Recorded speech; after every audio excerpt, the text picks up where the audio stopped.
Hello and welcome to this episode of Into the Composer's Mind. This series of YouTube videos has been chronicling the composition process that I have been going through for the creation of a new chamber piece of chamber music that involves my family members and some other resources as well. The piece is entitled Remembrance. And again, thank you to the Canada Council for your support of this project.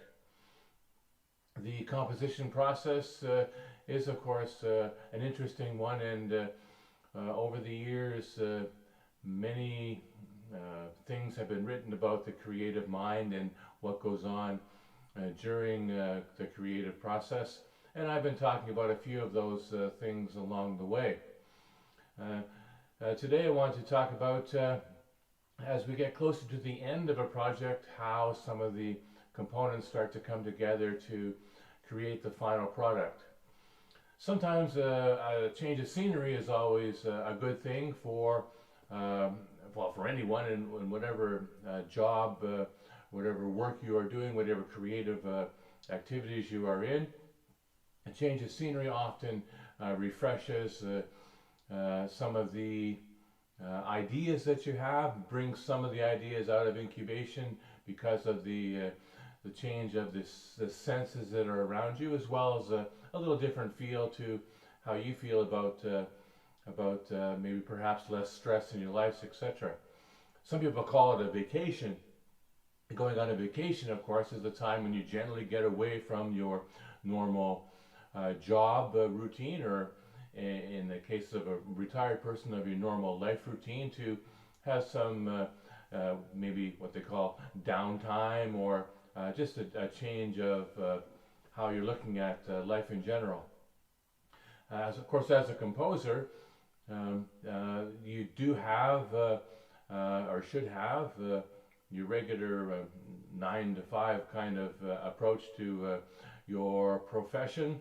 And of course, quite often composers have to do other work as well as other creative activities other than just writing music to make a living. However, a change of scenery will provide some additional ideas, and usually the composer's mind is never really turning off in terms of how you're thinking about the world around you. And of course, as you're into a particular composition, that becomes heightened a little bit more. So I had the pleasure of a couple of days up in Cape Breton, in the beautiful Cape Breton Highlands in Nova Scotia, and the colors and being by the sea, lots of things that provided me with some of the what I call the final touches to the composition I've been working on. And again, there are many inputs into the composer's senses that can provide at any time a trigger to perhaps that final piece of the puzzle you've been looking for. And we talked about that piece of the puzzle before. So when I got back to the studio and back to the composition process, I was able to what I call do the final mix, and it's a little bit different in this situation because it's not just a finished score that you're going to hand over to the performers and to the conductors to interpret. This is actually a score that involved a virtual recording. All the components have been recorded, all the audio has been recorded, and I completed a mix down, a recording to complete this particular virtual composition. So it's in the can, so to speak. And how do you sign something that's a virtual composition? We're all used to, not we're all, but people are used to looking at the signatures of various composers at the end of their score saying it's finished. And or looking in the corner of a painting and seeing the signature, at which point the painter has decided it's finished, no more strokes.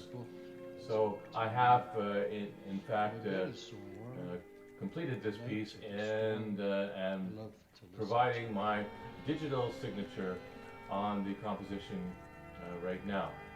You'll be getting a little more details on that as well as we go to the next phase. Because this is a multimedia project, there will be some video components that will highlight some of the composition that's been going along as well.